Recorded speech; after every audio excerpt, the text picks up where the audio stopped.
Well, hello and welcome back, my body language buddies. My name is Jesus Enrique Rosas. I'm the body language guy, and welcome to episode number 118 of the Jesus Enrique Rosas Show. We are live through YouTube, Rumble, and on X. And also you can listen to this on Spotify, Apple Podcasts, and Amazon Podcasts in around 1 hour after we are done. And today we have as usual a packed show. I don't know how long is it going to take. Gonna check that everything is nice and sweet on my side. Seems to be nice and sweet on my side. See, that sound is good. Let's review all the topics that we're going to be covering. The first one is some things about Trump and Epstein, because we are not finished with the Epstein stuff. One thing that you must know is that since Saturday, I have been having, let's say, nightmares. Some of them were dreams, some of them have been nightmares. 5 nights straight about Epstein's Island. Yeah, the whole thing. I guess that if you spend literally the whole day looking at X, and literally 90% of my X timeline right now is either Jeffrey Epstein or AI. Your dreams, my dreams, are going to be a mix of the two. There's no way to escape that. I am not complaining. That comes with the territory. I have to double check. I want to just double check that everything regarding the bandwidth and okay, this is good. I think everything is good right now. See, but yesterday we had some warnings. I had some warnings from YouTube. Seems that it's going up.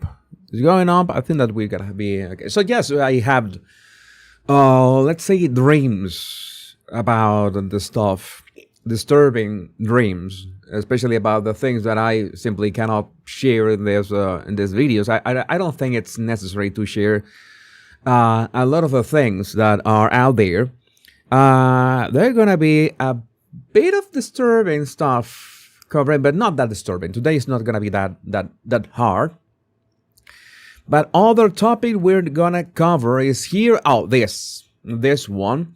Thank you for a fun night. Your little girl was a little naughty. We're going to talk about that because this is interesting. And I kind of went down a rabbit hole with this one. This is going to be interesting. Deepak Chopra, we mentioned him yesterday. It turns out that we have material for a full, let's say, section, a section at least. What I just glossed over him. Important. For those of you who are new to the show, this show goes for as long as I can speak. By the way, my voice is still not in top shape. I'm going to try to speak closer to the microphone. You should be hearing loud and clear. You might notice that I don't want to stress my voice that much. I still want to live stream for 2 hours at least. Maybe 1 hour and a half, maybe 2 hours. I have no idea how long will I be able to stand. I have a specialty right here. Okay, this is I think the active ingredient. I don't know how to pronounce that. This is licorice. I think it's a licorice. Oh, licorice. Which it's not licorice. No, it's licorice. Okay, English makes no sense. But now, today, I learned another word thanks to you. And yeah, this is a tea based on licorice that I drink, and apparently this works to how does that hydrate your throat and be able to speak in a better way. So I will be sipping. It's really good tea. Really good tea. I think it has a touch of, it's a blend. That's a very good blend. I think it has a touch of honey.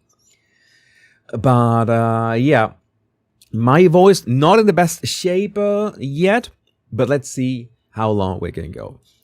So what else? Okay, today's main curse Any flour sprinkles in your tea? No, my tea is 100% free of dead flowers. That is, technically every tea is kind of dead flowers or dry leaves or dead leaves.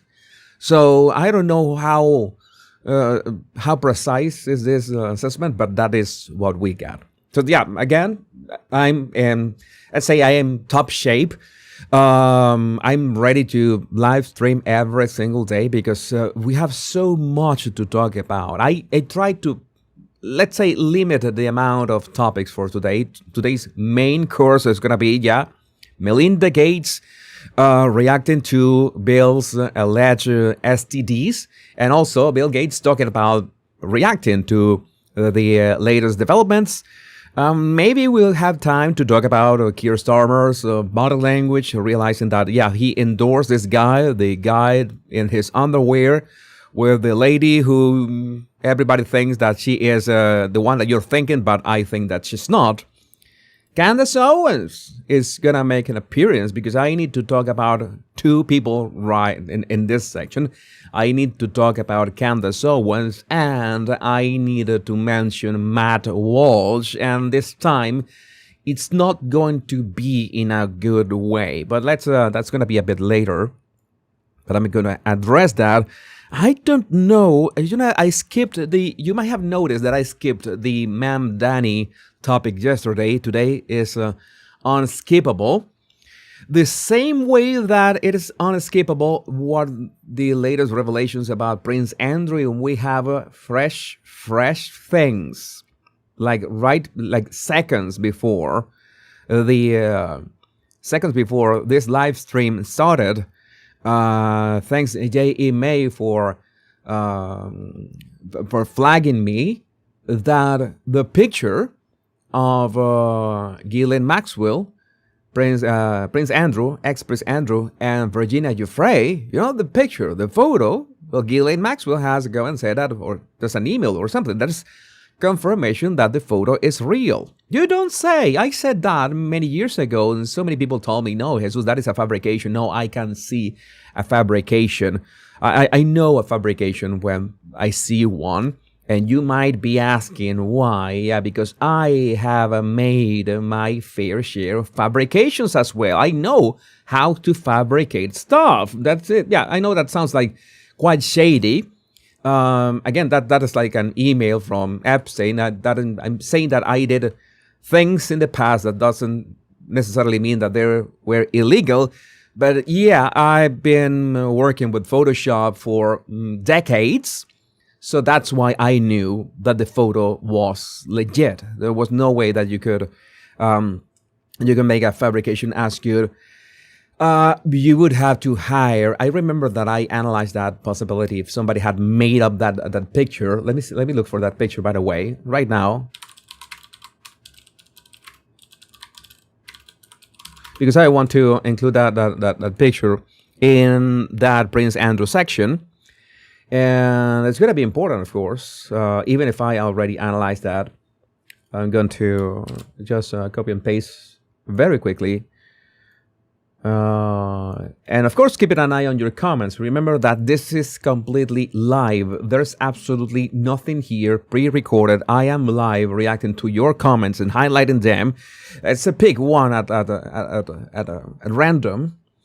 Oh, this is a point.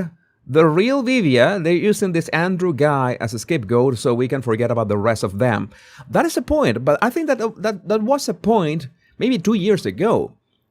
But with the latest release of this Epstein 3 million files, and according to the deputy of the Department of Justice, this is it. There's no more files. There's no more. They have done their job. This is the picture the photo that I told you back in the day, like 2 or 3 years ago. Yeah, this is the real deal. I analyze the picture. This is the real deal. So many people pretending that this was not real. Maybe we will mention Nicki Minaj and Prince Harry and Meghan Markle. I think he should go home. Whatever that means, I don't know what would be home for Prince Harry right now. Maybe I will mention the story of this lad who swam for 4 hours in cold and dangerous waters to save his mom and siblings. This was amazing, so amazing. And again, just in case, here is proof. We are 100% live. This is 100% unscripted. No AI was used in the making of this show. They're hiding the prime minister. Where are they hiding him? Where are they hiding him? In a box. That would be interesting. Make sure that I see that the live streaming is going well. It's going well. Anything that you find out, if you find out that something is wonky with the live stream, just make sure to reload your TV or reload, I don't know if you can reload your TV, but you can reload your mobile phone or maybe your browser or whatever you're watching this. I've seen that YouTube is kind of wonky these days, but this tends to solve any issues. So we are ready to begin. Anyway, you remember that every single one of these topics, again, I don't want to strain my voice this much. Every single one of these topics, I will repost them not only here on the Bottle Language Guy on YouTube, but also on the Power Pundit, My American Politics channel. Also, the Royal Rogue, you already know my Royal Rogue channel, when I talk about British royals and non-royals. Also, okay, I think that those two. I haven't touched the scene surgeon in a while. I should upload everything that I've spoken about, but yeah, I have a couple channels. But that is the way that you can enjoy the show, not only watching the whole show, the whole live stream, but also the independent topics. And we're ready to begin with this one. We are ready to begin talking about Donald Trump and Jeffrey Epstein, and people are up in arms because there's one email from Jeffrey Epstein when he makes a very strong remark and very direct remark about Donald Trump, and it's this one. Recall, I've told you, says Jeffrey Epstein, I have met some very bad people, known as bad as Trump. So Jeffrey Epstein has met very bad people known as bad as Trump. Not one decent cell in his body. Trump, he means. So yes, dangerous. So for Jeffrey Epstein, Trump is a dangerous man. And I want to ask you a question. I want to make this as interactive as possible. What do you make of this? I mean, you say, oh yeah, somebody... Let's say that somebody, X person, John Doe, says that Donald Trump is bad. There's not one decent cell in his body. He is dangerous. What would you think of that? That would be a plain statement, right? Very simple. That would be very simple. We have, for example, Jay Anderson. Jay has an amazing channel on YouTube, by the way, about this, let's say, archaeology. Well, he says, I have met some very bad people, not as bad as Trump, not one decent cell in his body, so just dangerous. Again, Jay is not exactly a fan of Donald Trump. He's just stating that. He's not making any affirmations. It's like kind of a make of that what you will. So my idea would be, if I know that Jeffrey Epstein was a literal demon, one of the grossest subhumans to ever be alive, like somebody who did unthinkable things. If he thought that somebody was dangerous or bad, could be like the opposite of him. It's like Jeffrey Epstein's moral and ethical compass was in one direction, and saying that somebody is dangerous means that their moral compass is in the opposite direction, right? Maybe he was just salty for Donald Trump kicking him out of Mar-a-Lago. That is a possibility as well. So that is the thing. But the problem is that you can imagine how liberals are interpreting this. I think that Criminal Penguin on X was the one who nailed how people, let's say on the left, are interpreting this. Epstein was the devil, pure evil. He was the most evilest man ever, and his arch enemy was Trump. arch enemy, all right. Wow, so this Trump, he must be an angel, a force of goodness, a being of pure light in the dark? No, stupid penguin, Epstein was absolutely morally correct that specific time. And no, that is not how this works. That shouldn't work this way, right?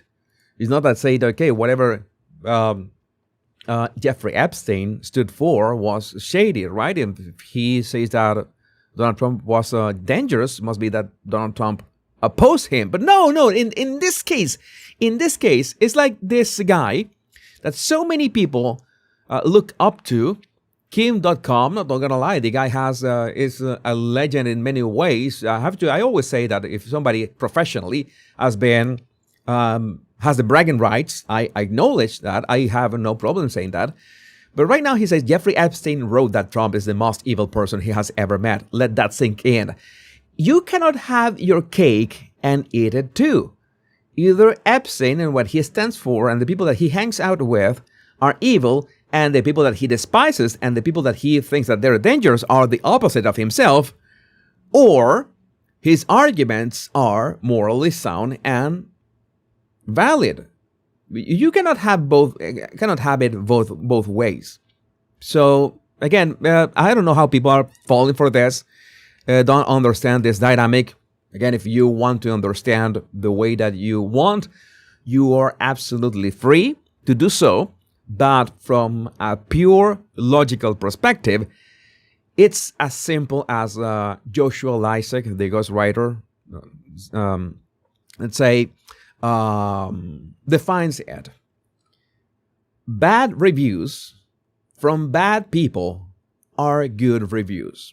If somebody bad leaves a bad review of your book, it means that it's a good review for you. It's that simple.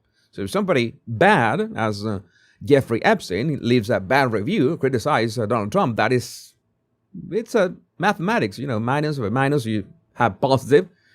It's the same. It's as simple as that. I don't know why people are making a fuss of it, but you know that everybody wants to make it like about Trump. Everybody wants to make this about Trump. Like such man replied, if we're being honest, not gonna lie, it's true. Pig related. You see the movie about Fauci, the critics in that side. I'm not gonna mention this side. The critics said that it was amazing, and the public said that it was trash. And the movie Melania, you saw that the critics said that it was trash, and the public said that it was amazing. So yes, that's when you say that this paid for sites, you know what to expect.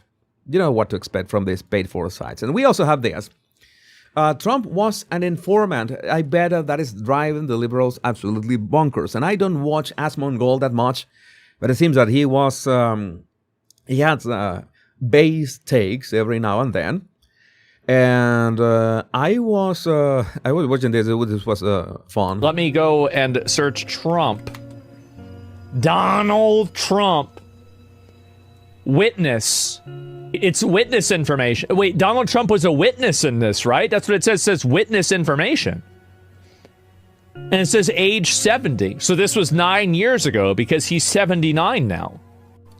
He was an informant. Yes, he was. And this is an open secret. Everybody knows this. Yeah, people are finding out about this. And then you find the same, I don't know if this, I could say the word duplicity. I don't know if the word duplicity applies in here, in which people say when they see DOJ or an Epstein file that says that Donald Trump was doing things to kids, that is true. That is absolutely true. When they see an Epstein file document that has the exact same weight, and let's say the weight, metaphorically speaking, from the first one, and the second Epstein file says that no, Trump was a witness. Trump was. In fact, you can prove that. There's so many ways to prove that. You have no way to prove the first one. And there are so many ways to prove that, Trump was actually helping victims. No, that is, that none of that has been confirmed. None of that is true. All that is a fabrication, and you can never win. That's what I tell you. So somebody has a Trump derangement syndrome. You can't do anything about that, but you can send my videos to maybe your family and friends that are on the fence about this. Maybe they are still reasonable. They can still listen to reasons and logic and critical thinking, and maybe they can just ask the question. Maybe I've been duped by the legacy media, and that would be more than enough. Let me know what you think about this in the comments. My name is Jesus Enrique Rosas. I'm the Power Pundit. Much love and bliss. And I mentioned the Power Pundit again because I have this topic that I just spoke about. I'm going to send that to my Power Pundit channel. How does that work? Well, you watch this. You watch this show on the Body Language Guy. And I'm going to make sure, for example, right now, I'm going to do it right now as you speak, as keeping an eye on your comments. I'm going to do something crazy, upload this at once, because when I finish this the show, I usually I do this all myself. Easy, I just throw it. It was really easy to do this right now, so we can move on to the next topic, and the next topic also has to do with Jeffrey Epstein. So this, let's say, email has been making the rounds, and it's disturbing for many reasons, but it's not going to be disturbing for the reasons that you expect. But this has connections to so much stuff that, it's like, sadly, people are not going to be prosecuted for this, but heads are going to roll. Let me explain. Okay, this is, let's take a look at this very short email first. To Jeffrey Epstein from a redacted sender. Thank you for a fun night. Your little girl was a little naughty. Sent from my iPhone. So my first impression, the very first way that I interpreted this was, okay, this was somebody who had a fun night thanks to Jeffrey Epstein. And a little girl was a little naughty. And of course, everybody assumes, because of the framing of all the Epstein files, that this was somebody who was, let's say, granted a little girl to do things, right? But then I got some comments about this, some replies that say you are forgetting one way to, let's say, read this. Like the person is talking about herself. This is a woman. Had a fun night. Your little girl, the woman herself, could call herself Epstein's little girl, was a little naughty. Again, I have no way of proving this, but when you read this, when you know how English works, this is a possibility. Again, I am not saying that that is the correct interpretation. I'm saying that there are two ways to interpret this email. So, I was asking the question, I can understand that the victims' names would be redacted, but thank you for a fun night. Your little girl was a little naughty is as far as one can imagine from what a victim or anyone remotely innocent would say. So why is the sender name redacted? Maybe it's redacted. Some people are saying maybe there's an ongoing investigation, and I forgot to mention that the Department of Justice not only released this was the batch of Epstein files. They stated, I was mistaken, apparently, about the nature of this batch of Epstein files. Apparently, this is the batch of Epstein files. Nothing else is going to be released. And they also said that they have met their legal obligations. Let's hear it from the deputy of the DOJ himself. We have released, there are a small number of documents, as I said on Friday, that we're waiting for a judge to say we're allowed to release because of a protective order. But this review is over. I mean, we reviewed over 6 million pieces of paper, thousands of videos, tens of thousands of images, and which is what the statute required us to do. You know, it's interesting. Leadership on the Hill, Congressman Massey, Senator Schumer, are quick to complain. There is no way they have spent any time looking at the materials we produce, because I know the materials we produce. We produce them on Friday. By Saturday, they're already complaining about what we did. And by the way, apparently Massey and others wrote a letter to come and review unredacted materials. So he not only said that they already released the batch, but also that their legal duties are done. This is done. This is pretty much done. Shout out to Ronnie Bergstrom, who had this, found this regarding the dates of the email that you saw originally, the email that kicked off this video was on March 11, 2014. All right, March 11, 2014. So it was in the morning. It's like 7 in the morning, 7 a.m. Okay. What could have happened the day before? And Ronnie found this. Okay, the day before. Thank you. It was a fun evening at the Hasty Pudding, and the pudding was delicious. Okay, I said, what is the Hasty Pudding? This is the same date as well. Okay, this people is pudding some kind of code for something, because you need to ask that kind of questions. And in fact, you see that Hasty Pudding event Monday. I began to see these details. Okay, effectively, days before, this was on March 7. All right. Jeffrey purchased a table for the Hasty Pudding event this coming Monday. Jeffrey will not be able to attend, but he wished to invite you. What is this? So, we're looking forward to the Hasty Pudding Institute of 1770 on Monday, March 10th at Jazz at Lincoln Center. Okay, so this was a public event. Interesting. An event that apparently Jeffrey Epstein was not going to attend. And you see that there were details of this event. And in fact, I searched for this on Google and found that, this is organized by the Hasty Pudding Institute, which that is a strange name, but okay.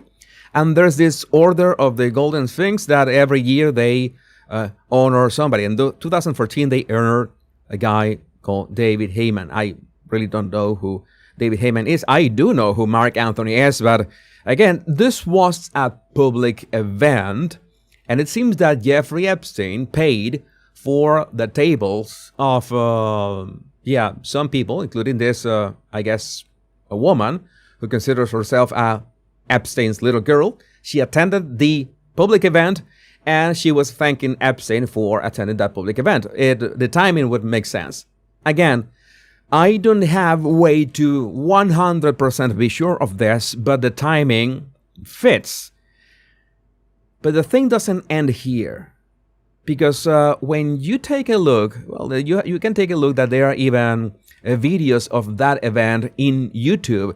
You see that Hasty Pudding Gala of 3/10/14 matches the date. You see that there's a concert. You see that in Getty Images, there are pictures of the event. Okay, so this was a very public event. People were having fun. What is this? And what is Hasty Pudding? And then I found this. Epstein gave it $225,000 more to Hasty Pudding than previously known. All right, so it was not only that Epstein paid for tables for people at these events. He was a donor of this. And what are we talking about here exactly? What are we talking about here exactly? I mean, let's see. I think that I can change here. Okay, this was not. This was the wrong. I will have to stay here. Forgot to clip this. But again, Hasty Pudding is an organization that they organize these things, and this one guy. This is like a kind of the head of the organization, Andrew Farkas. And it turns out that Epstein and Farkas were really close. And that's why this foundation had said that they had made, let me see if I can find this somewhere. But since it turns out that they have said that Epstein had donated only $100,000, but no, Epstein had donated way more than that. And I was asking why. what was the interest in this organization. When they were caught on that, there was, let's say, was turned to, brought to light. Then they said, we're going to donate 50,000 to charities about, child abuse because we have nothing to do with Epstein. But this guy, Andrew Farkas, the two men traded crude emails about women in one 2010 exchange. 2010, you remember, 1 year after Epstein was released from his conviction for prostitution of underage women. So this is the problem. There was this relationship between these two guys. So there is more than that, because you don't simply donate to an organization. Epstein wouldn't just donate this amount of money to this organization if this wasn't, how to say this, some kind of interest. But again, he was paying for women to attend these galas in this Hasty Pudding Institute or whatever. I also realized that he made these donations to remain as a member of the Order of the Golden Sphinx. So yes, this is a thing. In fact, this was you see that donation levels. You see that the donation levels to be let's say one of the higher ups at that organization. So he wanted to be in good terms with this guy. But who is this guy anyway? Why are we talking about him? It turns out I began to, let's say, going down the rabbit hole. What kind of other scandals is he related to? But maybe he's just related to this Hasty Pudding. Jeffrey Epstein donated and that's it. But no, there was more to this Andrew Farkas guy. I hope that you're following. No, I know that is a bit crazy, this connection of events. In late 2025, it was reported that Andrew Farkas settled a federal lawsuit filed under pseudonym John Doe. The lawsuit accused Farkas of encouraging a third party, Angelica Parker, to send him sexually explicit videos of her and the plaintiff without the plaintiff's consent. All right, so, okay, that sounds like something that a friend of Jeffrey Epstein would do. Which other political and business controversies? He had a connection to Andrew Cuomo. He had ties to Epstein businesses. And I noticed that it was revealed that Epstein owned a 50% stake in Virgin Islands Marina, American Yacht Harbor, in partnership with Farkas Company. So they were not only related from this, charity or something, the other organization, the one that organized these galas and stuff, but they were also business partners in American Yacht Harbor, which was specialized in, well, the name says it all, in the yacht business. And we know that how the yacht business, I'm not saying that the yacht business is bad in itself, but it's bound to stuff. We could address that as stuff. Okay. So this Andrew Farkas is involved in several charitable and environmental initiatives. The Hasty Pudding Institute of 1770. Farkas has served as the chairman of his Harvard-affiliated organization. Remember that Jeffrey Epstein also wanted to be really close to all these scientists, to all these donors, to be the nucleus, the traffic light between all of them. He has also Andrew Farkas supported initiatives that focus on youth development. All right. And this is what I found interesting as well. His philanthropic work includes environmental conservation, particularly in the Caribbean. Oh, all right. Let me know more about the Caribbean. So, in the Caribbean, Andrew Farkas was focused on the dominant owner and operator of yachting-oriented resorts and marinas. And he had already sold his business for almost $500 million in 2022. He was, responsible for Yacht Haven Grande And this was a first major Caribbean project, which began in 2001 and opened in 2007. It was a premier mega yacht destination that includes a luxury retail and dining complex. That sounds like, where many rich people and very rich people and billionaires would hang out. So again, that is very important. That would have been fundamental for Jeffrey Epstein to hang out with this guy. There was an interest from a business and, the charitable perspective and inviting women, paying for women to attend those galas, having a good time. Jeffrey Epstein, little girls. Again, this, I am... I don't want to sound like Candace Owens here, but you don't tell me that this string of not only events or circumstances doesn't make you at least raise an eyebrow. Okay, this is way too.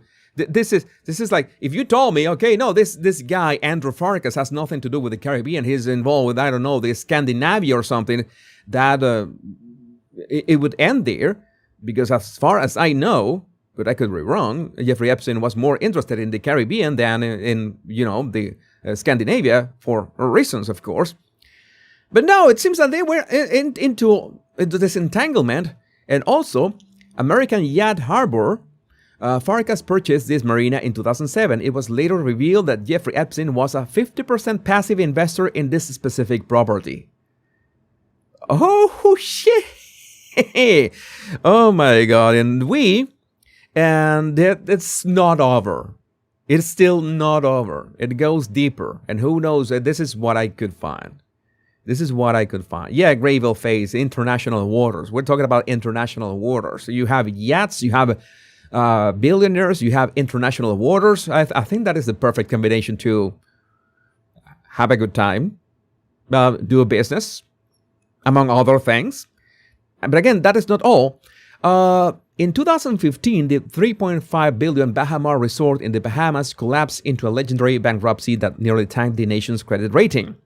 But the murky detail: while the original developer was ousted, Andrew Farkas' Island Capital Group was retained by the Chinese state-owned contractor to help manage the bankruptcy and find a new owner.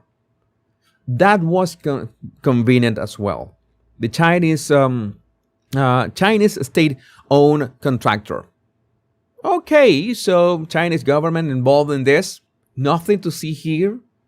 You remember all these connections, all this stuff. This is as far as I could go. Let's say I ran out of tips about this, but maybe you can help me. Remember that my email is right there in the description of this video.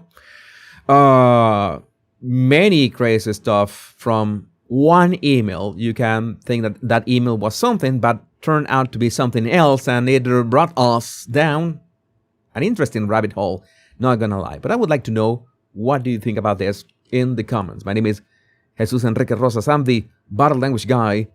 Much love and bliss. Yeah, that was a strange. You can kayak from Epstein Island to the British Virgin Island. That is interesting. Never thought of that. Haven't measured it. I'm gonna drink a bit of my tea, and I'm going to. By the way, I'm going to take just 1 second to upload. I'm gonna tell you. I'm gonna upload this. I know that my voice, we are like 40 minutes in. Oh my God. Why are we 40 minutes in? Is it gonna think that you love my yapping here? My constant rambling here? But it's not rambling. We are trying to unravel this stuff. All this stuff is extremely strange. Am I the only one who thinks he's ending the show when he says all that? Yeah, the problem is that thanks for pointing that out, Bloodiku. The thing is that I'm basically caught in the clip, so I can upload. I'm uploading that already here to my Bottle Language Guy channel. It's something that I I prefer doing. I try to be as efficient as possible. Remember that I am a one-man army behind the camera. I have no producer. There's no producer. There's no editor. There's not even an AI, because all of this is me just browsing X, pasting this. What is that movie that somebody says something like that? I remember that somebody said something like that. It's just me. This is just me. So I have no producer, no Jamie like Joe Rogan, none of the sort. So that's the way I can say myself. I used to have to wait until, of course, the live stream was over and grab the 2 hours and begin editing that myself. But this way, I just press a button, everything is ready, so we can just jump into the next topic. Yeah, so many of you have hearts broken for these children. And we need to talk about Deepak Chopra for real. I mentioned him in yesterday's show, but yeah, this is, let's say, much more disturbing that people were realizing. So many people look up to this guy. That he was propped up by Oprah. Well, we got Dr. Oz as well. I think that Dr. Oz is legit, kind of. Dr. Phil ended up being legit. So there's that. So it's not that bad to be propped up as long as you do things right with your life. And this seems that Deepak Chopra chose unwisely. There's let's say there's one email that is, or two of them that are especially damning. No, I'm not drinking gin right now. I'm drinking tea, just in case I wanted to make it clear. So the skin doctor, Deepak Chopra, a highly popular Indian-American author, speaker known for popularizing ideas around mindfulness, meditation, spirituality, and mind-body healing. His name appears, okay, that is an interesting number. Not gonna lie, if you like numerology, as I do, you know that number is interesting. His name appears 3,300 times in the Epstein files. In one of those times, he says the words, "God is a construct. Cute girls are real." He wrote to Epstein in an email. See if I can. I already showed you this one. Let's see if I can find the other email. See. Okay, this is another one. Thanks to Dave at Longevity Labs. Bring your girls. It will be fun to have you. This was from Deepak Chopra. Subject: I have an idea. From Deepak Chopra. Okay. To Jeff Epstein on February 25, 2017. Or again, everybody knew who Jeffrey Epstein was. It was a secret to literally nobody. And he said, "Come to Israel with us. Relax and have fun with interesting people. You want to use a fake name? Bring your girls." And if he's talking to Jeffrey Epstein, Jeffrey Epstein had no daughters that we know of. So, yeah, bring your girls. It will be fun to have you. Love, Deepak Chopra, MD.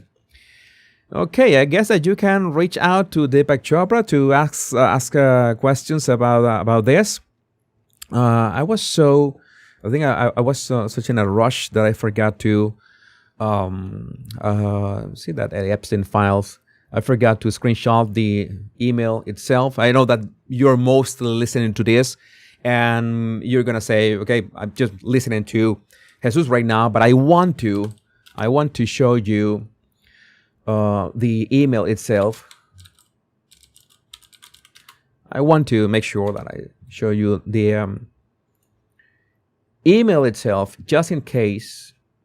Okay, let's see if I can find it very quickly. Right here it is. For my bad, not doing this before the show, but again, I was rushing with so many topics at the same time. And again, yeah, there's this email. movie magic. Deepak Chopra, The Mind Bleeds into World, edge.org. And he wrote, God is a construct, cute girls are real. I mean, we needed like a third line to become a haiku, and that would have been more interesting. Again, this is the kind of stuff that we are dealing with. I already read this on, like, I think it was yesterday or a couple days ago.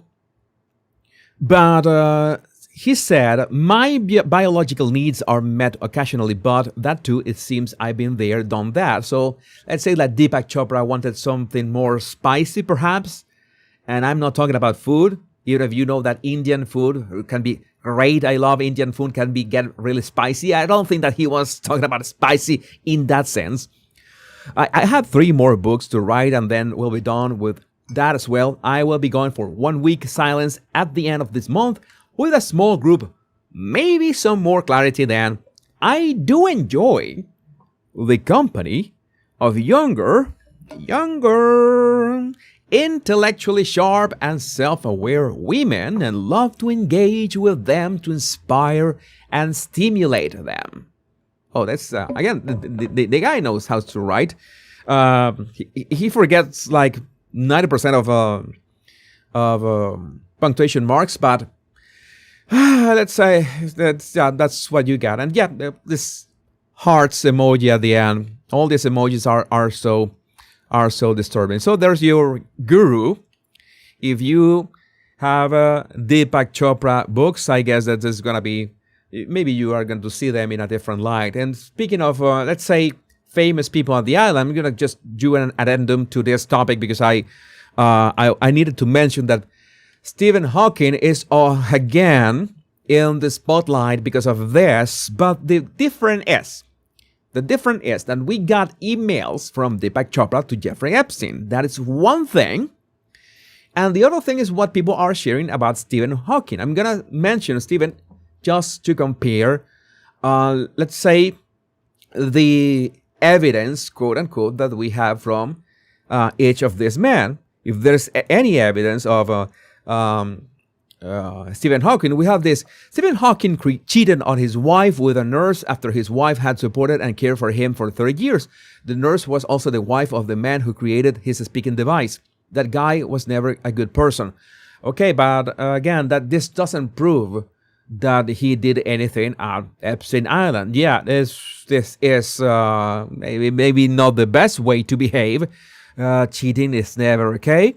But it doesn't prove that he did anything at Epstein's Island. I thought that I'm going to jump to here. It seems that when Hawking, this is from Jeffrey Epstein himself, when Hawking came to my island and said his dream was to go diving, I duct taped his head to a high-back chair and loaded him into a private sub. Great fun. Okay. So this is the kind of things that Stephen Hawking basically enjoyed. We have photos of this, actual photos of this, and people were joking about, no, Stephen Hawking was not dead.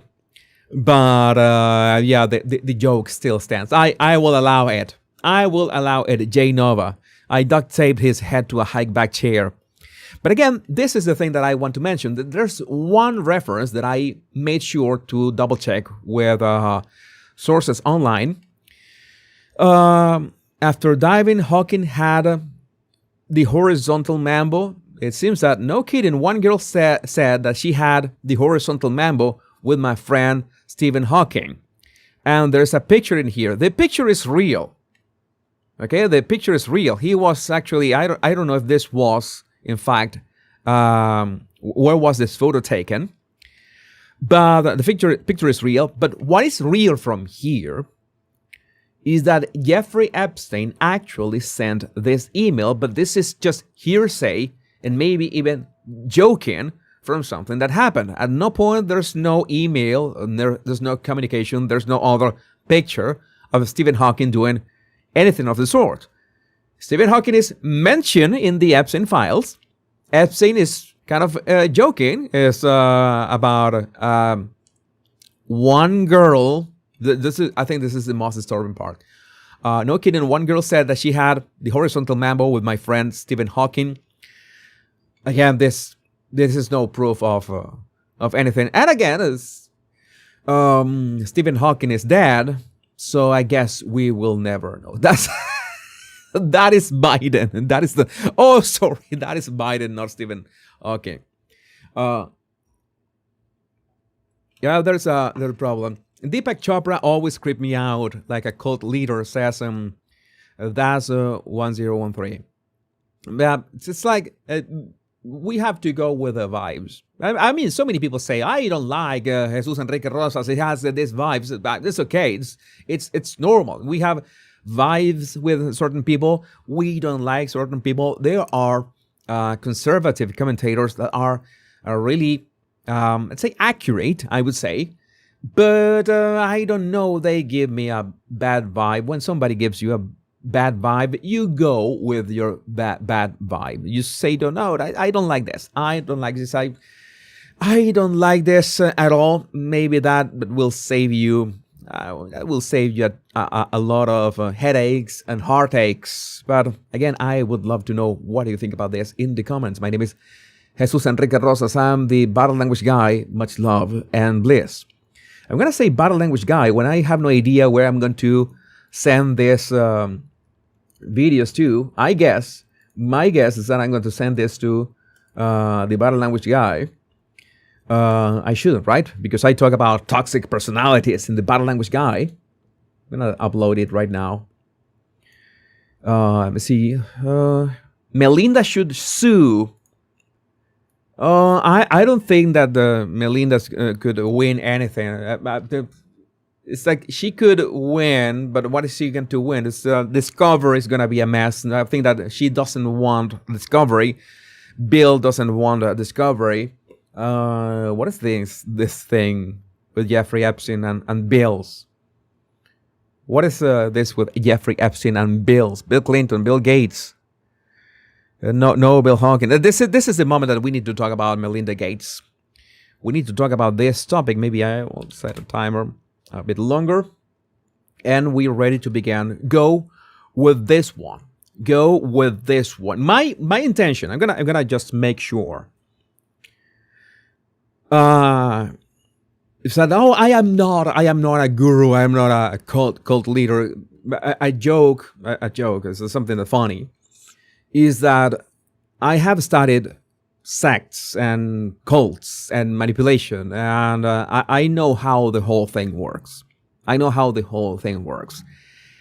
The way that I try to guarantee you how to say, is Jesus manipulating me or something, is to try to consider both sides and both angles, or multiple angles to every story. To try to think about this. And I've always, maybe not always, but I say this every month or so. You always need to put everything what people say, try to put your mind, try to think about that, to put that in your subconscious, and put your subconscious to try to make sense of what people say, including what I say. Okay, if what I say, if my recommendations, if my suggestions, if my ideas, if what I share with you here works for you, more power to you. If it doesn't work, it is not applicable, then, well, okay, we can just enjoy the memes. There are always going to be memes.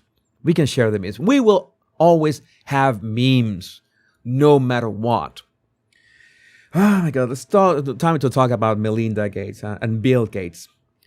So it's time to talk about Melinda and Bill Gates, both of them, because not only Melinda, who was on an interview addressing the claims that Bill Gates had STDs and he wanted to sneak these antibiotics on her food so she could, I don't know, let's say, not notice that something was wrong with her after Bill was allegedly with these Russian ladies in Epstein Island.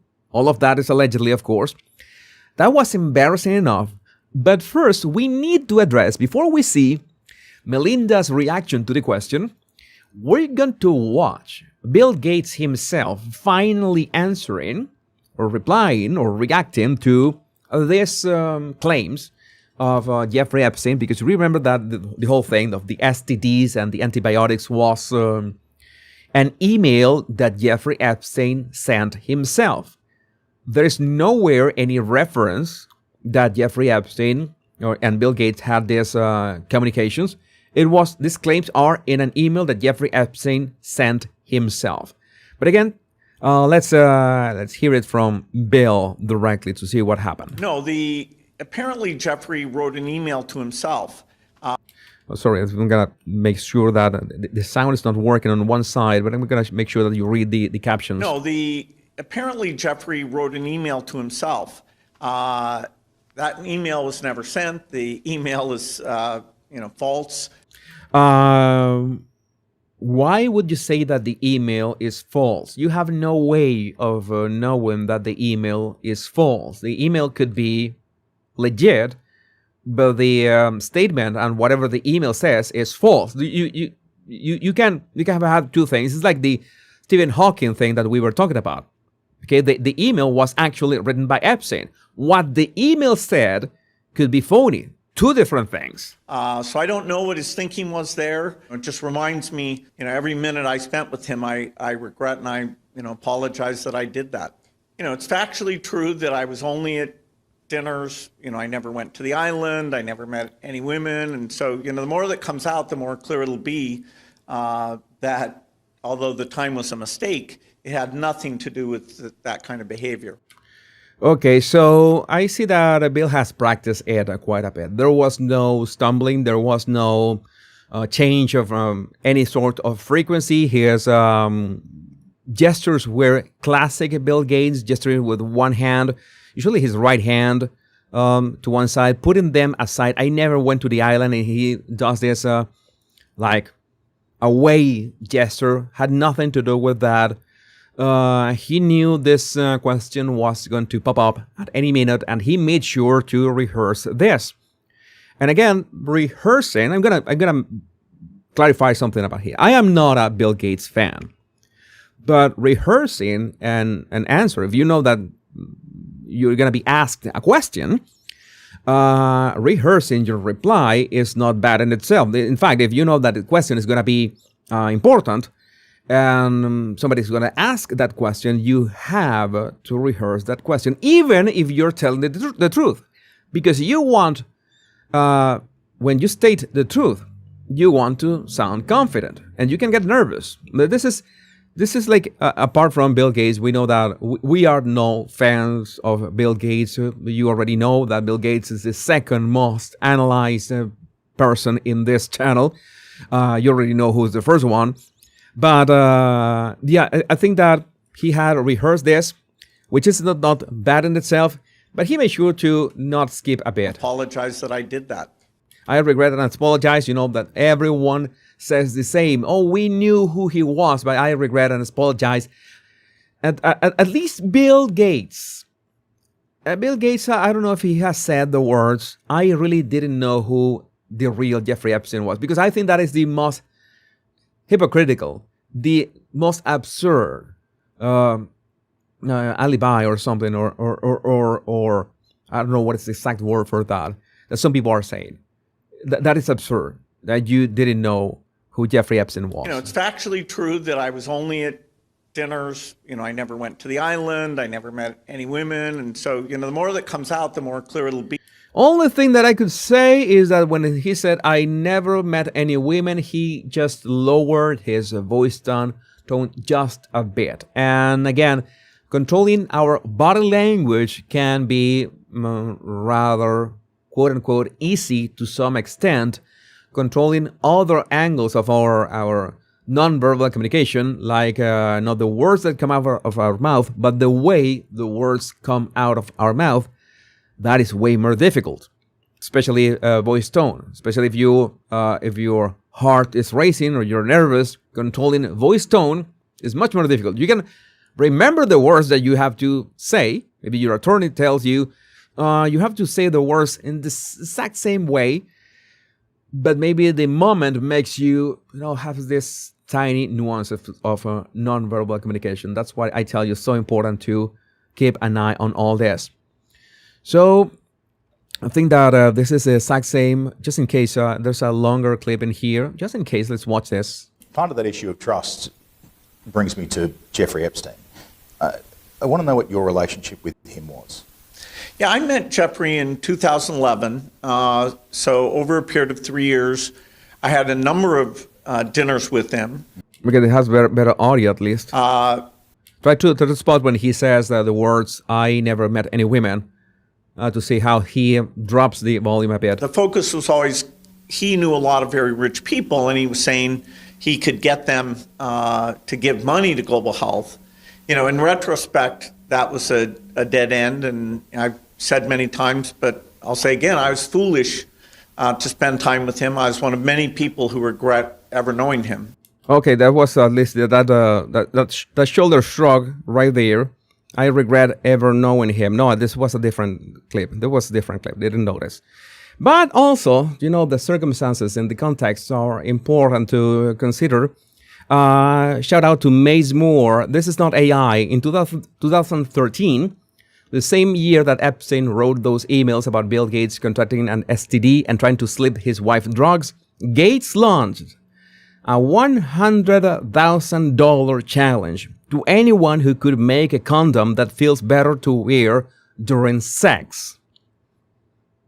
Yeah, this is not AI. We are not making this up. And again, the timing is impeccable. Bill Gates is turning his focus from software to hardware. The Microsoft founder is giving a $100,000 grant to whomever can build a better condom. It's part of his Grand Challenges initiative.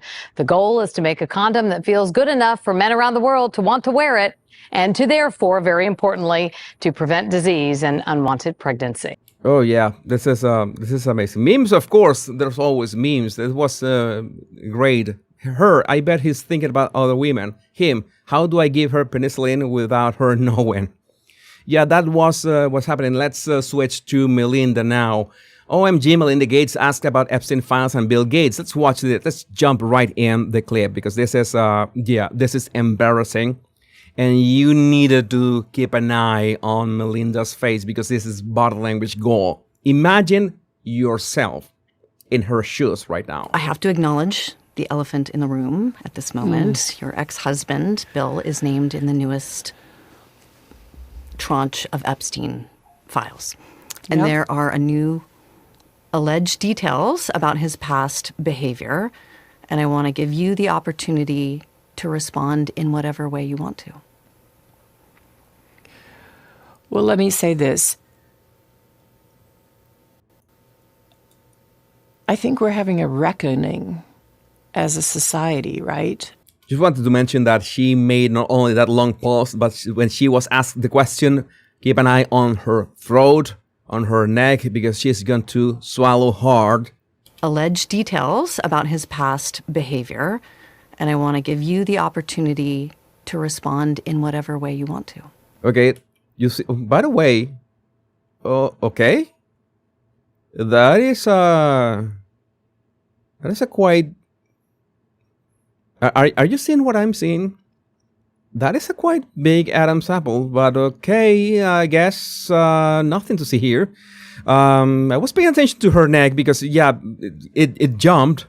But you have to, let's zoom in. Oh my God. What is this? And I want to give you the opportunity to respond in whatever way you want to. Okay. Make of that what you will. I don't want to get in trouble. My attorney is, Jesus, no! Here comes the pause. Well, let me say this. I think we're having a reckoning as a society, right? No girl should ever be put in the situation that they were put in by Epstein and whatever was going on with all of the various people around him. No girl. I mean, it's beyond heartbreaking, right? Okay, notice that there's very genuine. This is very interesting because she's genuinely sad. This is extremely, and I tell you, extremely hard to fake. This is perfect. And I thought at some point of drawing these lines because this is literally a T that forms in terms of wrinkles between your eyebrows. This is a legit emotion. How is it legit? The eyebrows are coming in together, closer to each other, so you have this vertical wrinkles, right? But at the same time, I know that this is going to sound crazy, but we have two sets of muscles, okay? Ones that pull the inner eyebrows down and others that pull the inner eyebrows up. Those two are going to be contracted at the same time. So a lot of happening here. That's how through sadness it's projected. And that's why you will get not only this vertical wrinkles that you see here, but at the same time, you're going to see these horizontal wrinkles because it's not only that they are getting together, because it's like my perma wrinkles right here. Okay, this ones that I have. It's not like my perma wrinkles, but it's also the horizontal ones when we raise our eyebrows. So both things have to happen at the same time. And of course, when that happens, you're going to see that also the eyebrows have this angle to them. So that's when I spot them. Okay, this is legit. This is real. This is a real and genuine emotion of sadness and pain. It's actually sadness and pain. Now, we don't know if the sadness and pain is because of the girls or because of herself, what she had to go through her marriage. That is a possibility as well. By the way, so many of you are mentioning that what we saw in her neck could be her thyroid gland. Any problem with her thyroid gland? That is a possibility. I never thought of that. Thanks for pointing that out. We can continue. It was important to spot that genuine emotion. I mean, it's beyond heartbreaking, right? I remember being those ages those girls were. I remember my daughters being those ages, right? So this is how you see that this is not something that she does all the time. She doesn't appear to have any sort of Botox, because you see the traces of those wrinkles. And her face goes to a relaxed state, and we saw that in a completely contracted state of true and genuine sadness. That was interesting to watch. For me, it's personally hard whenever those details come up, right? Because brings back memories of some very, very painful times in my marriage, but I have moved on from that. I purposely pushed it away, and I moved on. I'm in a really unexpected, beautiful place in my life. So whatever questions remain there of what I can't even begin to know all of it, those questions are for those people and for even my ex-husband. They need to answer to those things, not me. Notice that she had this long blink, was a really long blink, in which she was talking about her husband, and a long blink usually means that you want to evade yourself from the question, not because you're guilty of anything, but maybe you don't like the topic, you don't want to be there. Notice how she closes her eyes. It's more than a long blink. She literally closes her eyes for several seconds. Those questions are for those people and for even my ex-husband. They need to answer to those things, not me. Well, and I am so happy to be away from all the muck. It is obvious that Melinda Gates is a great communicator. Notice how she uses her body in a dynamic way to like push everything away. It's like the way that Bill Gates does it in, let's say, how to say this, just with his hand. She does it with her whole body, as in she wants to convey what she's saying. She wants people to understand that she has nothing to do with any of that, especially with anything that Bill did. So she really wants people. She is not afraid to address this. This is painful for her. I can tell. It should be really embarrassing, but I think that she's doing a great job at communicating the actual status. And I can guess that putting her space and distancing herself from all this is going to make her real happy. Some of you in the comments are saying but she is donating. She's like Jeff Bezos' ex-wife, donating all the stuff to walks. Well, you can't win all the time. You can win all the time, but at least she is free from him. She is free from him. You're spot on. Happy 1804. She is free of him. We continue. Yeah. That it was there. I have to put more words to the mock for context for our listeners. Yeah, we need the clicks. So here goes the other question. The emails in the files suggest that Bill Gates had additional affairs and that he tried to get medication to treat a sexually transmitted infection. You notice that when she went for the second question, Melinda knew what kind of second question they were talking about, and that's why she pressed her lips that way. And yeah, oh my God, here comes the question about the thing that should not be named. But well, I'm here. This is I married this weirdo. I have to go through it. Had additional affairs and that he tried to get medication to treat a sexually transmitted infection and that he was going to give you the medicine without you knowing. His representative has said all of this is false. It is not on you to have to respond to the details of that alleged behavior, but I wonder what your dominant emotion is when you read these news articles with these details. Sad. Just unbelievable sadness. Unbelievable sadness, right? Well, right now she's talking about sadness, but she doesn't notice that there's not the same emotion right now. Okay, the emotion is totally the opposite. She's happy, like not having to deal with any of that, I guess. But because you saw the genuine sadness before, and right now, no, this is not sadness. Notice that there is no vertical wrinkles between her brows. Notice there's way more horizontal wrinkles in her forehead. So this is a completely different emotion. This has nothing to do with sadness. She is hiding it very well, but she didn't think that she needed to hide it when she was talking about the girls. But again, in general, I think that she is really embarrassed, and she doesn't like being in this situation. And again, I'm able to take my own sadness and look at those young girls and say, my God, how did that happen to those girls, right? Okay, so it's interesting that notice the wording, because the wording is important. Because Bill Gates made sure to say, I did not meet any women. But what is the word that Melinda Gates uses? She uses the word girls. But you're going to tell me that is not interesting. Those girls. And she could have used the word women. But no, she made sure to use the word girls.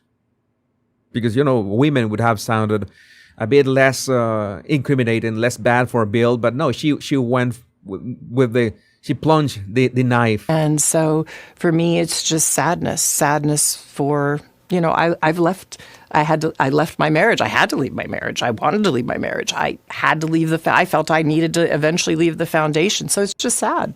That's the truth, right? And it's kind of like, at least for me, I've been able to move on in life. And I hope there's some justice for those now women, right? We see them standing up and she reinforces saying the words, those now women, to reinforce the fact that back in the day, when they're hanging out with Jeffrey Epstein and possibly Bill Gates, those were girls. Because the question was not about Jeffrey Epstein precisely, but about Bill. On microphones in D.C., what they went through is just unimaginable, I think. Well, some of you in the comments are saying that she is not a victim. She's pretending to be a victim. I could say that I'm not going to justify everything that Melinda Gates has done or what she is doing. But I do know if you put Melinda Gates next to Bill Gates, then Melinda Gates is going to look good. If you put most people next to Bill Gates, they're going to look good. So I think that we could consider that. But I would love to know what you think about this in the comments. My name is Jesus Enrique Rosas. I'm the Body Language Guy. Much love and bliss. Again, this one goes on my Body Language Guy channel, and I'm going to upload this ASAP as we're speaking here. So many of you with amazing comments. I'm trying not to laugh with some of your comments. Sometimes it's just not possible. And when you have real good takes, I make sure. She's sad all the way to the bank. Yes. It is like, I need to, people are saying, oh, this man with these crude jokes about women. And I don't know if I made that joke. I had thought about that. You know that I forgot to say something about Deepak Chopra when I was doing the section about him. It's in that sometimes we are men and we joke. Maybe we are at the bar or I don't know, at a barbecue, and we're joking just to each other, right? And we talk in a certain way, and women also do that. They talk in a certain way, and there's no texts, no recordings or nothing, and nobody's offended and whatever. But usually that happens when you are in company of somebody that you trust. People that are close to you. Maybe they are family that is close to you. Not all family is close to us. Not all friends are close to us. You just do that with a close family and friends. So that's when you think. That makes you think. When Deepak Chopra was sending these emails to Jeffrey Epstein, he sounded like he was somebody close to Jeffrey Epstein. That's the thing. It's the thing that we need to consider as well. And what I was going to mention regarding, that Melinda walked away with a huge bag, not precisely cookies, but a huge bag of money. It is like Mackenzie Scott, Jeffrey Bezos' ex-wife. She, I think, was $60 billion. And I have to say this. I have to say this. You know that he basically divorced Mackenzie Scott to, let's say, have Lauren Sanchez as girlfriend, and he eventually married Lauren Sanchez, but Lauren Sanchez was just a girlfriend. And you say 60 billion.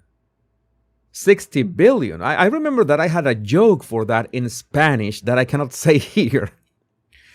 But boy, I just wonder. I think the guy said that on a rant. That must be Lauren Sanchez. Boy.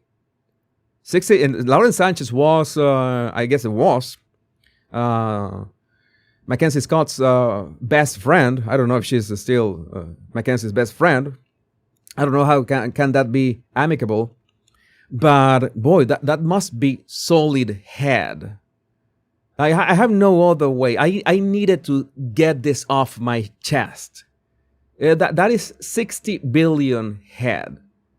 I mean, you can be offended with what I'm saying, but I'm still true. I'm still saying something that is objectively true. It is. I'm not gonna lie. That is just awesome. Good for Jeffrey. Good for Lauren, and good for Mackenzie, and sad for so many, the rest of the world, because Mackenzie has just used those billions for woke stuff, and I guess that is a net negative. That has been a net negative, but I don't know. Jeffrey looks happier than ever. He looks happier than ever, so good for him and everyone involved. And by the way, Jeffrey so far has not been mentioned at all in the Epstein files. So maybe he's gonna be unscathed. We are like placing our bets. You see which other topic we can talk about now. I don't want to stress my voice much, say. There's another topic here. There's a couple topics that I wanted to talk about. Maybe we can... I don't want to go over time. And I can feel, and I have this kind of flu that I don't know. Let's talk about this. I need to. This is something that I need to address.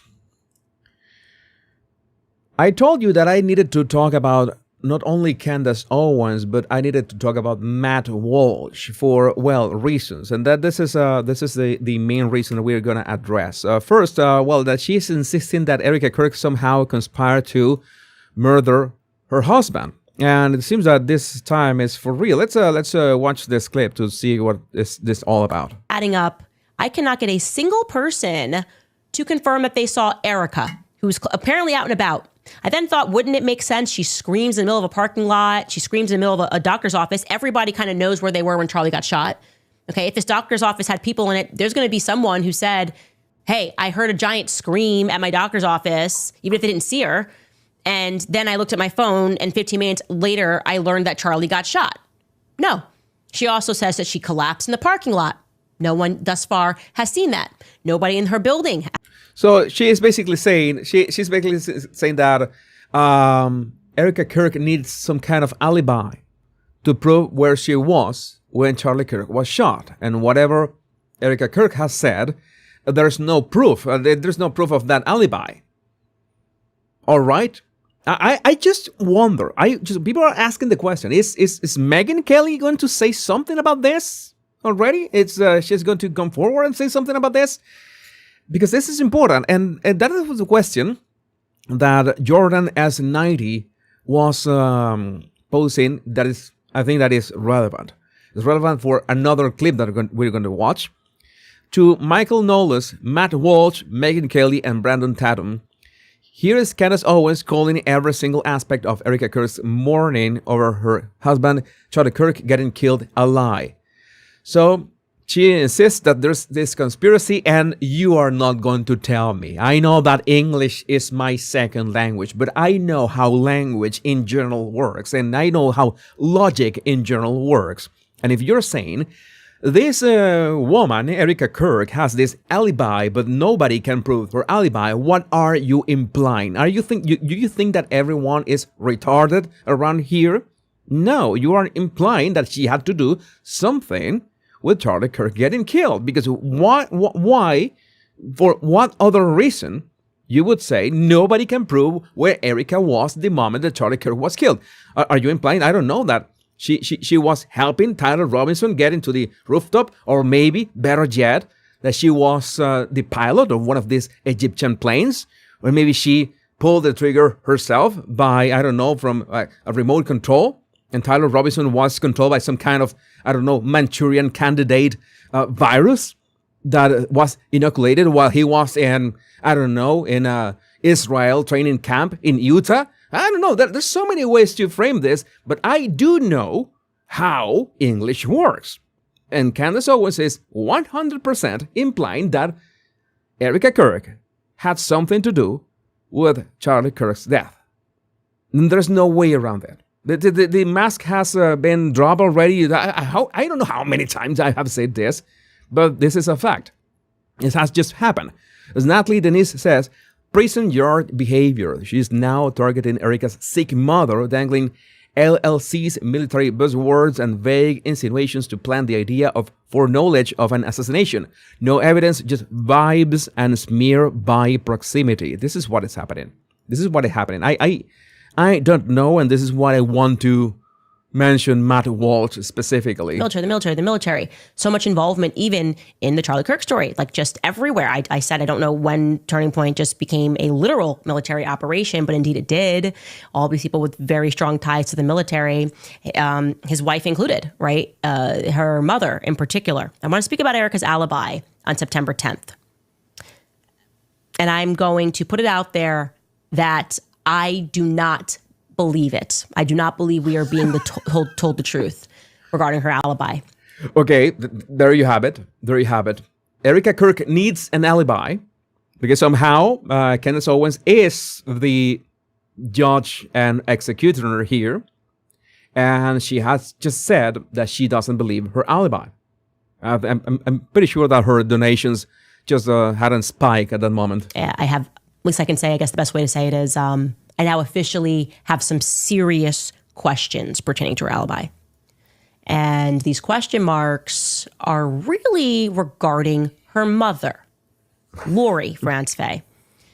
I have been working through Erica's life, and when you start to do that and build a timeline, it inevitably leads you to her mother, who I believe is very shady. She has a number of LLCs, and when I say a number, I mean it's almost incalculable, the amount of LLCs, trying to figure out what exactly this does, the technology, connections from France to Arizona. I told you, the Manchurian candidate virus. Manchurian candidate engineer virus. Cincinnati to Massachusetts. And I realized something about her mother. First and foremost, I told you that when we met, that was the only time that I sensed very strong emotion from her was in mentioning her mother. But I do realize now that it seems to me to be an intentional effort to protect Erica's mother. Okay, so long she has so many people, so many Candace's fans says that she brings the receipts and has been vibes so far. Okay. Throughout this entire thing before, like regarding even September 10th, leading up to September 10th, Erica did something that it's unusual. It was supposed to being in April of 2022 on Mother's Day. She did a post for her mother. I believe it was Mother's Day. Fast forward to 2025 and she moves on September 7th, just 3 days before Charlie dies. She doesn't just post her mother, she posts her mother in an incredibly vulnerable position. Her mother looks to be very sick, and she posts, "I wanted to make sure that you were the first. And if you're looking at this, you're glancing at this, it's a countdown of some description." And she says 10 days until September 16th. Now, we don't know. Yeah, what has September 16th have to do with anything? Again, nobody knows.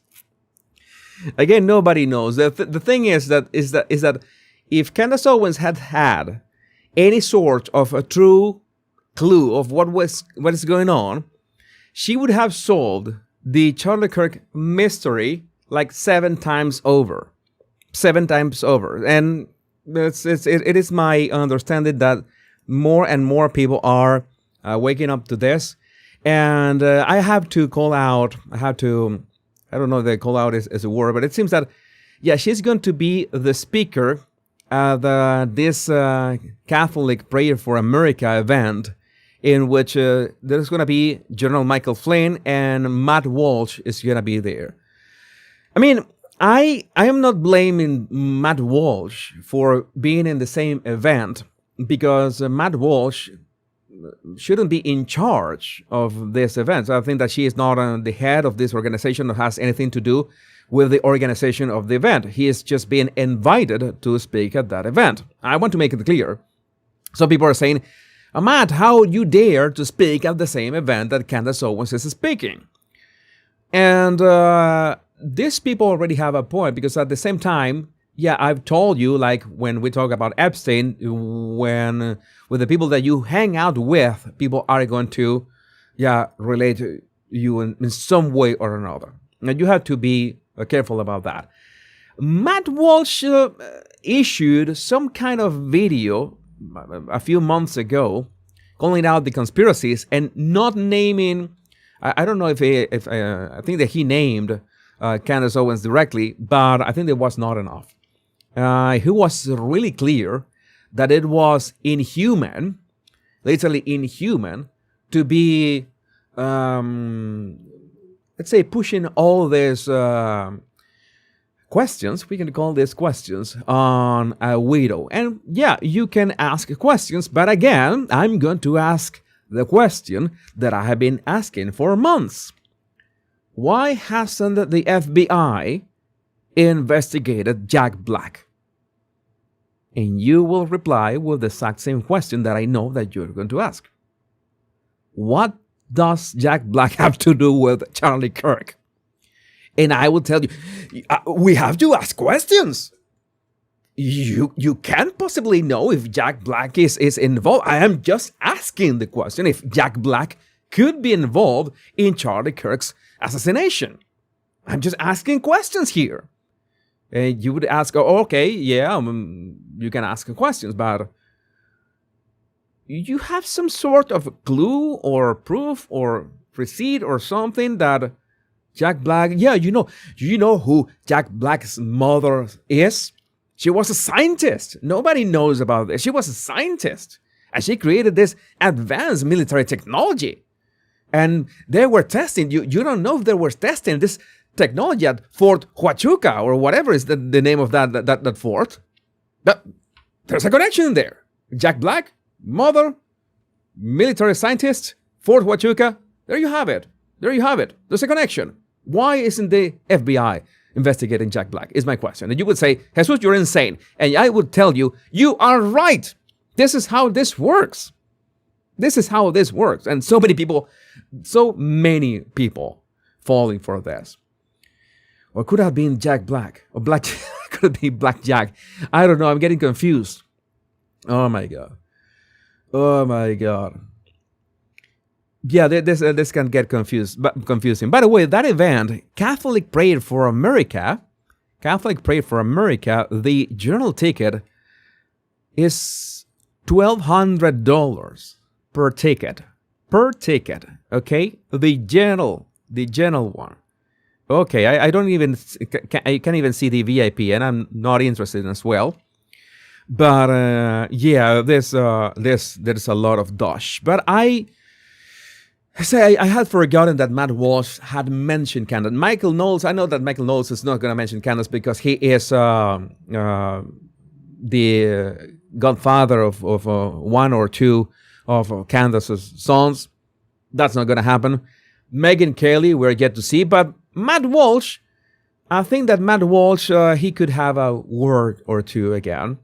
Since I think Ben Shapiro has been very vocal as of late. We had this interview of Jeremy Boring, who was really interesting as well. He said that hiring Candace Owens was his biggest mistake in his professional life. Shout out to Konstantin Kisin, by the way. I don't know. Maybe Matt Walsh could give it another coat of paint to this, because this is not looking good. Not that I care, because at the end of the day, this is about trying to use our brain and our critical thinking and to understand how does these accusations work, how do these clues work, and if the clues don't make sense, and if the clues keep not making sense, and you see that whoever is behind those clues is just a huge grift. But again, I would like to know what you think about this in the comments. My name is Jesus Enrique Rosas. I'm the bottle language guy. Much love and bliss. And it turns out that this tea that I was drinking, what was the pronunciation of that again? Licorice. It's licorice? See, licorice. Yeah, licorice. What kind of English makes no sense? This licorice tea, licorice-based tea is very good. My voice is much better. I wouldn't say that I'm 100% okay. You could still hear some nasality on my voice. I have a kind of a stuffy nose right now. That is no bueno. But here we are. I'm uploading this already. I don't know how this works. I'm gonna upload this. No, not liquor. Not liquor. Liquor. By the way, I don't know how to pronounce that. How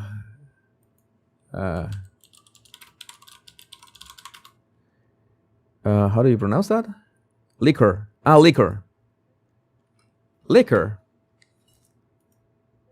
Liquor. Oh, liquor. Licorice, good for adrenals as well. Oh, nice. So to relax or to what? Oh, I hope this to relax because I don't want to be too stimulated. We need to talk about a couple more. Maybe we can talk about a couple more topics. I don't want to exaggerate today. These topics were really good.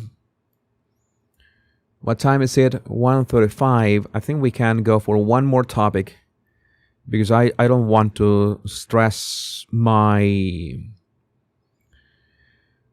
maybe one topic and one. Let's go for the meme. Let's do a timeline cleanse. Let's do a timeline cleanse with this meme. I need to play this to you. Liquor, yeah, liquor. And how do you say liquor? How do you say? What is the difference between liquor and liquor? I'll write the question. What is the difference between liquor and what is the difference between liquor like licking something and liquor? What is this? How do you pronounce this? What is the difference between liquor and liquor? Liquor and liquor. How does that work? I'm going to show you a meme, by the way, about English that I found the other day. What's yesterday? Yesterday, oh my feet are so far away. Let me see how do I send this? Show to.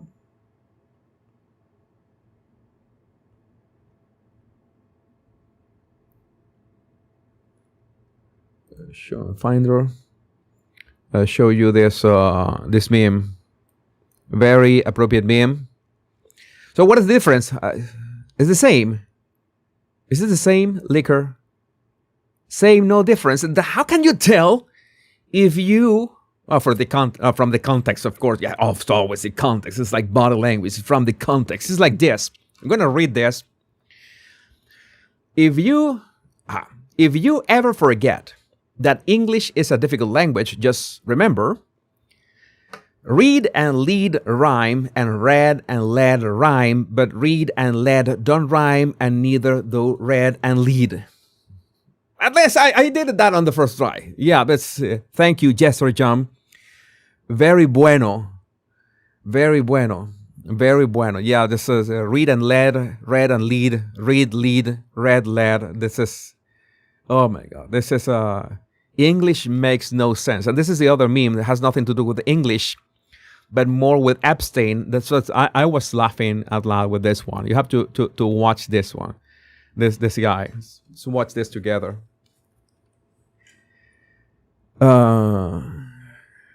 Let's watch this. Why do you have that? We don't need the subtitles for this one. Double subtitles is gonna distract. But watch this. This is way too funny. Why do you have that? This? He's my hero. He's a really bad guy. He's a traveler. He's a pedophile. No, he's not. He's a chef. Jeffrey Epstein? This is Anthony Bourdain. No, that's Jeffrey Epstein. I think I would know who Anthony Bourdain is. A part's unknown. This is literally the same guy. Bro, it's not even close. Are you guys serious? Where'd you even get that poster? I had it printed at FedEx. The guy was like, that's sick. And I was he like, was saying that's sick. Yeah, that's sick. No, That's sick. Like he's a pedophile. He's not. Stop saying that. You know he killed himself. Well, no, a lot of people disagree. You're saying that's contested? Have you ever had anyone like come in here and talk about this? I had a girl over here the other day, and I'm still waiting to hear back from her. Well, she said, oh, you like him? And I was like, yeah, I think a lot of people do. She probably likes Bobby Flay more. Watch this. How long have you been sexually attracted to underage minor females? I haven't seen this episode. Is this a deleted scene? This is Jeffrey Epstein. It's Anthony Bourdain, obviously. How do you not know who this guy is? I even had this t-shirt made. Oh my God. I wore this to my nephew's birthday party. Look, #1 travel partner. Sean. Wanderlust. Wait, is it signed? Yeah, I met him in 2017. Pretty cool, right? Where did you meet him? Florida, Palm Beach. He left a message on the back, too. You want to see it? See you on the plane. Why would he see you on the plane? We both like to travel. This is Jeffrey Epstein, isn't it? It is. Yeah. Well, at least I still have my framed photo of Chris Farley. That's John Wayne Gacy.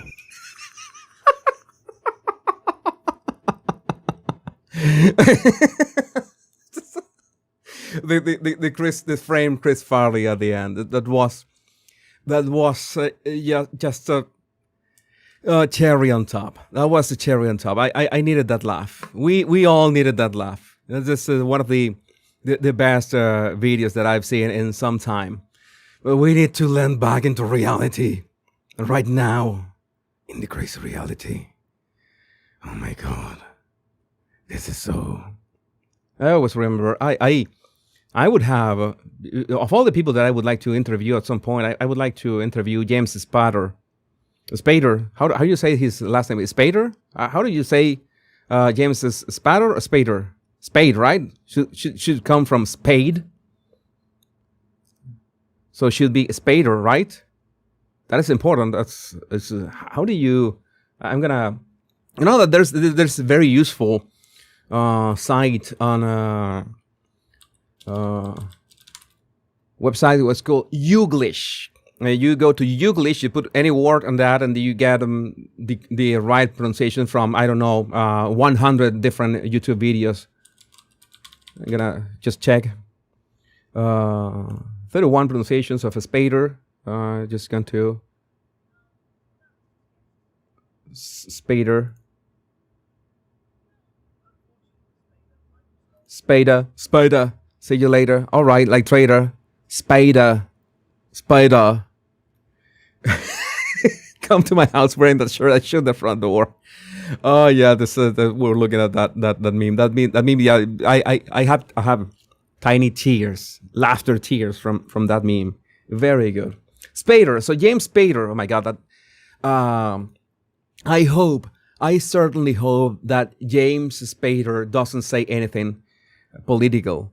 Doesn't come saying anything political. Please. No. Oh, this is very, very useful. Space Invader Trader Spader. Did you ever see the blacklist? I don't want to spoil anything, but I just watched the playlist until season 7 for reasons that you can imagine. I could say that the blacklist for me, seasons up to 5, one of the greatest shows that I've watched. I am not a specialist. I am not a film or show critic. I just want to have a good time. And the blacklist for me, season 1 was just amazing. And up to season 5, I said, okay, this is nice, I guess. And season 7, I think that if you watch the blacklist, you know why it is obvious that I watched until season 7. I tried to give it a chance in season 8, but it went woke. And no, this was not the same. You know that they are series and TV shows that should have like 4 or 5 seasons and call it quits and just retire when you're at the top. It's like Dr. House. It's like you got the first 3 seasons, especially this. I think the second season of Dr. House is one of the greatest things to happen to TV in ever, especially this second season. 4th season onwards, no, it's as usual. You know how it is. Yeah, the blacklist was really great. Did you watch the movie Secretary? You watched that movie? I'm gonna just gonna wander a bit right now. James Spader. I was recommended that movie. It was with Maggie Gyllenhaal as well. That's just in case you haven't watched this movie, you have to watch it. Like now that you finish watching my live stream, you have to go watch Secretary. This movie, the amazing movie. And James Spader. Oh, this Spader is amazing in any role. And again, I'm a sucker for science fiction. I am a sucker for good superhero movies. And again, Avengers: Age of Ultron is one of my favorite movies. If it's a guilty pleasure, I know that by movie standards, Avengers: Age of Ultron is not a good movie, but I enjoy it every time I watch it. And man, Ultron's voice. If we should have David Spade on there, he's fine. Yeah, we have David Spade, James Spader. We need a spadist with somebody called Spadest. Maybe I will. Maybe if I visit the United States, I will name myself, have a pseudonym, call myself, I don't know, Jack Spadest. Spadest. And yeah, there's I love all those monologues for Ultron. But we need to move forward. We need to go on. What's happening with the show? What happened with the show? You know that sometimes I digress. I sometimes do this. I begin to dance about these topics, but I can't dance anymore about the fact that, man, the king should do something with the man formerly known as Prince Andrew, with his brother, and, well, Sarah Ferguson as well, because this is getting worse by the minute. Shout out to According to Taz, who shared this. Another day, another Andrew story. What about the rest of them? Last I checked, exotic dancers were legal. This woman wasn't underage and willingly performed, that kind of acts. It's a seedy, oh, absolutely, but it's also a distraction. Andrew is a sacrificial lamb for deflection of others. Again, I could say that he could have been that sacrificial lamb up to 2 years ago, but right now there's so many names out there that, that have been exposed and their careers being put in, let's say, jeopardy. But the problem is that there's so much stuff about Andrew that they need to do something. Exotic dancer demanded $250,000 from Jeffrey Epstein, claiming she performed various acts on disgraced financier and Andrew Mountbatten Windsor. Legal documents show. Okay, but this is not everything what has happened today. Sarah Ferguson offered a woman to Epstein. One email from September 17, 2009, she wrote about one woman. You can marry her too. She is single and a great body. Okay. She added, oh, well, marry me and then we will employ her. This is something that we knew, but I didn't know that what was before. Marry me. Sarah even offering to solicitate a woman to Epstein. Seriously, oh my God. She is actually offering herself to him or both of them employ her. Trying to pimp a woman to Epstein. This woman, Sarah Ferguson, wanted to be in the game and make money from this. She really wanted to. And also this, former Duchess of York also pointed out that her goddaughter was 22 years old in an email exchange. What the actual... Okay. Sarah Ferguson asked Epstein to find pretty goddaughter a job. Yeah, my goddaughter is pretty. And 22 years old. I thought that when you're looking for a job, the most important thing is your skills and talents, right? That is the single most important thing for a job. Now, I don't know. She's great at Microsoft Excel. That could be much more appropriate. Not that she is 22 years old and pretty. Again, maybe Sarah knew about Jeffrey's proclivities. But also we have this. Also from Andrew. Epstein files latest. Andrew told this Grace PDF file he wanted to be his pet in damning email. I mean, what? God, it's cold and dank here. Wish I was still a pet in your family. Okay, from the Duke. Troublesome one. Jay, Kate has agreed to a deal in London. It's down to you to bring Jay over the line. God, it's cold and dank here. Wish I was still a pet in your family. Oh my God, no, please, no. There's also this, I don't know if I have already covered this. Police to assess second sex trafficking allegation in relation to Andrew Mountbatten Windsor. Man, you has to be done, something has to be done about these people. Thames Valley Police, by the way, there's something that I need to say about English, British English. Some of you already told me why this is pronounced Thames. Yeah, that doesn't make sense. Doesn't make sense at all. Will assess an allegation that Epstein trafficked a second woman to the UK to have, the horizontal mambo with Andrew Mountbatten Windsor.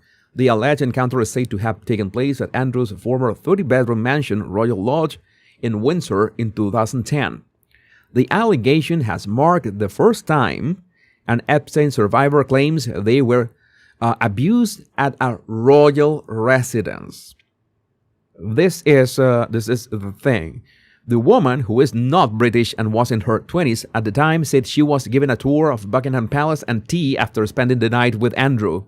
Okay, so that sounds like consensual, I guess. I don't know.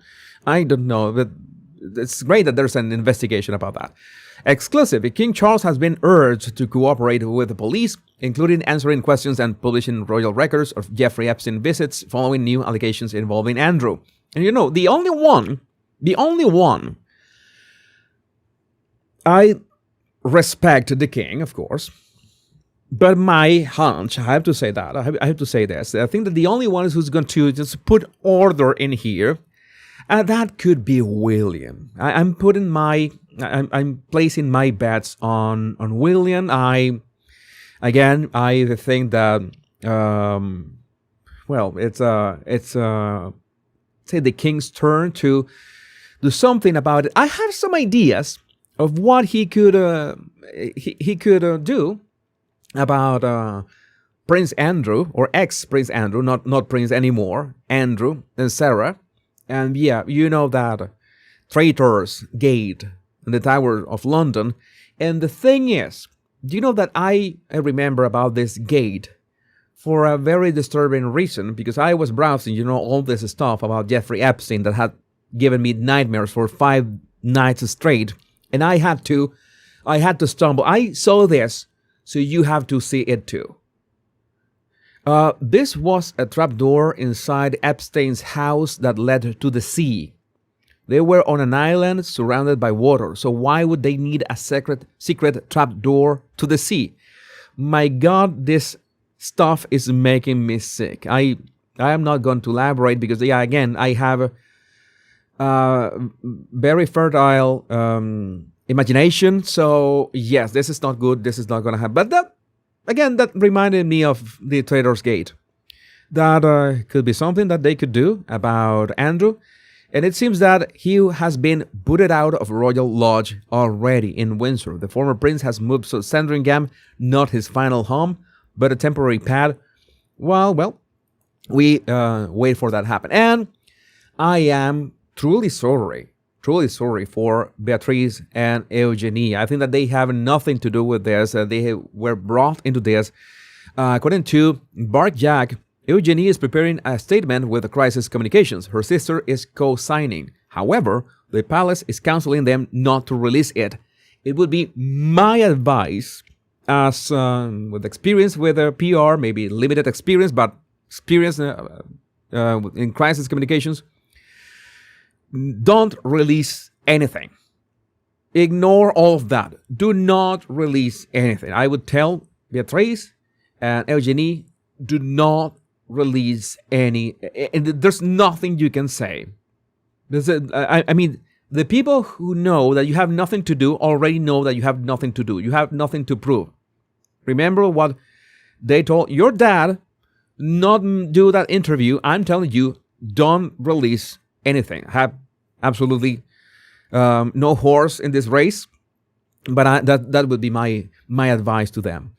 There's tension between the sisters and palace secretaries on the appropriate action. Stay tuned. Don't do that. And Mug 1717, so hard for girls to know how to respond. It isn't their scandal and it's long past a statement of support, but asking them to condemn their parents seems cruel. No, they are not to condemn their parents. So they are in this impossible situation. The best they can do is to do nothing. And they have no idea what either parent could have written about them, so a statement seems like a trap. Eugenie has been involved in anti-slavery trafficking since 2012. It would be a real shame if her parents destroyed her ability to continue to work in an area she's been passionate about for over a decade. Yeah, I agree with that. And in the latest developments about this, it turns out that this photo has been real all along. And I told you back in the day, I told you this is real. I know I can see a forgery when I see one. I know how to spot fakes, and no, if this was fake, this was one of the greatest fakes that I'd seen in my life. And at the same time, at the time that this was originated, we had tools to make, say, fakes like this, but it would have been extremely difficult, because one of the things that, well, you can notice, I'm gonna reduce this. I'm gonna do this, zoom out, so you notice one thing. I don't know if you can notice one thing. One very easy thing is that you see the painting here, and you see the walls in here, and you see that they are very also slightly curved. That is the lens aberration of the camera they were using. That is the same aberration that creates this false glow in the border of high contrast areas, like Andrew's butt. So there's a lot of things here, and I remember that I analyzed this, and most likely this hand here, this huge hand you see, or a huge finger perhaps, was Epstein's finger, right in the way of the flash. So yeah, the picture is legit. Maybe I will review. I won't review it because I already made the most complete analysis that you could imagine in my Body Language Guide channel. So you go check my analysis in there. But again, this for everyone involved, especially Beatrice and Eugenie, this is an impossible situation. But my advice, I'm pretty sure that they're going to do that. I hope that King Charles tells them, and I hope that William tells them, do not release anything. Do not say anything. Just ignore, because that is you're in a situation that's not going to be good, but it's the best option right now. But I would like to know what do you think about this in the comments. My name is Jesus Enrique Rosas. I'm the Royal Rogue. Much love and bliss. So remember that I also have my channel, The Royal Rogue, which is my channel in which I talk about the royals and non-royals as well. And yeah, it's like we thought that there was only one way to become a non-royal. It turns out that there's more than one way to become a non-royal, and Andrew proved that already. Again, the tea was very good. The tea for my voice was very good, but I don't want to force. I don't want to push myself too hard. My God, we're 2 hours into this. 2 hours. I had content for like 3 hours perhaps, but I will be honest with you. I want to keep these shows under 2 hours, because I want to make them every single day. So I think it's much better to make sure that I can make a show every single day on at 12 p.m. EST, and guarantee that I will make that show. And also on weekends, it will be at 2 p.m. EST. I'm going to read their super chats, by the way. I'm going to read the super chats. Maybe I could, at some point I could do 3 hours, but right now I want to go little by little, especially if my voice is in this situation. How did Epstein recruit all these sick people? Thank you, Jada Zab, for your question. Well, people need money, and they were minding their own business, perhaps, and they said, okay, as long as you pay me and I go and just, I don't know, do the cooking and do the housekeeping and, you know, wash the blood stains off the walls, then well, it would be right. You know, have this check. People have their check, and they just look the other way. The super chat here, Job49. If Bill needs meds, he could have easily found them. He does not need Jeffrey. Our thoughts, Jesus. I said this. This was the first thing that I thought when that email from Jeffrey Epstein popped up. As in, why would Bill Gates beg or request this antibiotics from Jeffrey Epstein? Bill Gates could have gotten the antibiotics from anyone. How many connections? How many doctors? How many? Just I need a prescription for antibiotics, and he gets them. It's that simple.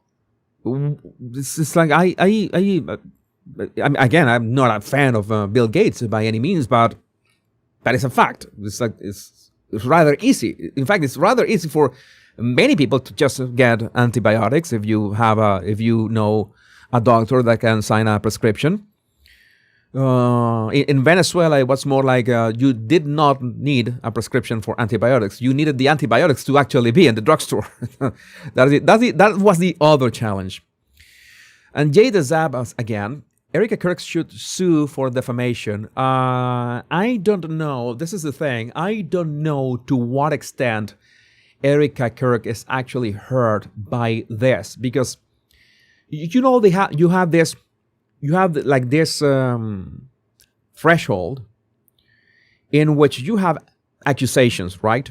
And you have you point out, the sense of Candace Owens points out things about Erica Kirk and Turning Point, and at some point people could believe the accusations, but you have this threshold, like this tipping point, in which the accusations, to retain her audience, Candace Owens has to ramp up the accusations and make them more and more and more outrageous.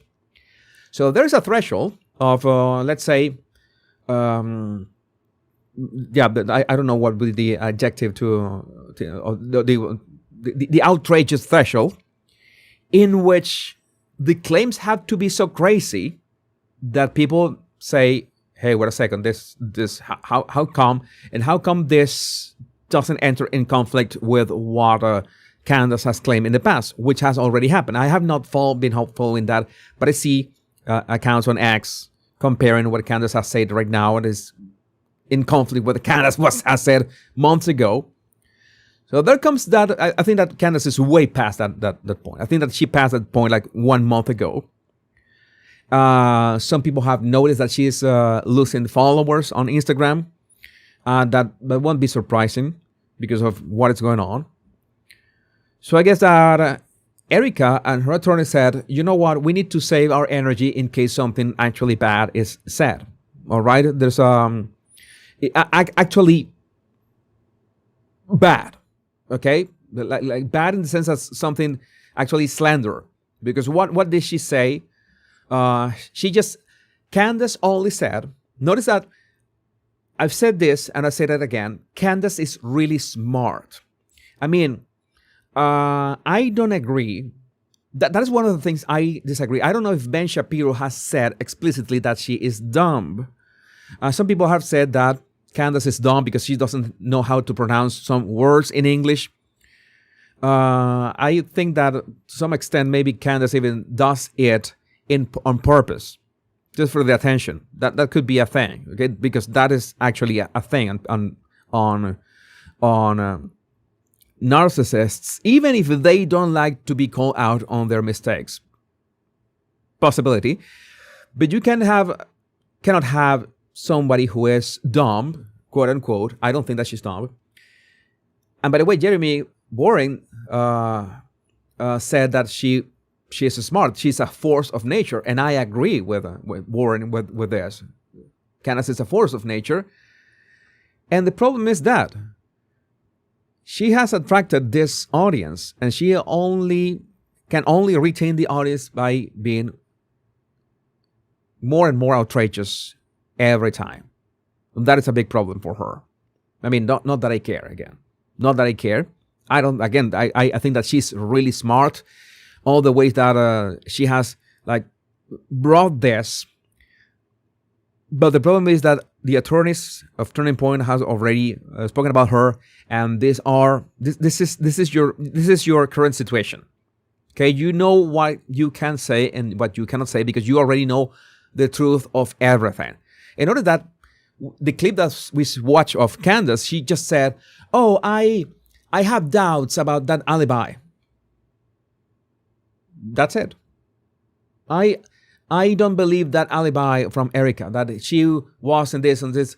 She's just casting doubts on a situation that doesn't directly implicate Erica on anything. So it's the right amount of doubt and curiosity and mystery to keep her audience engaged, but not so much so as to be sued. So that is a line that Candace to some extent, I know that she can tread with, she can be balanced in that fine line between the two things. The problem is that she has to press on and be more and more outrageous every time, and that balance becomes more and more difficult to sustain. Again, that's I want to share with you one thing. Rant time. Even if my voice is already, I don't know if you watch. I watch a lot.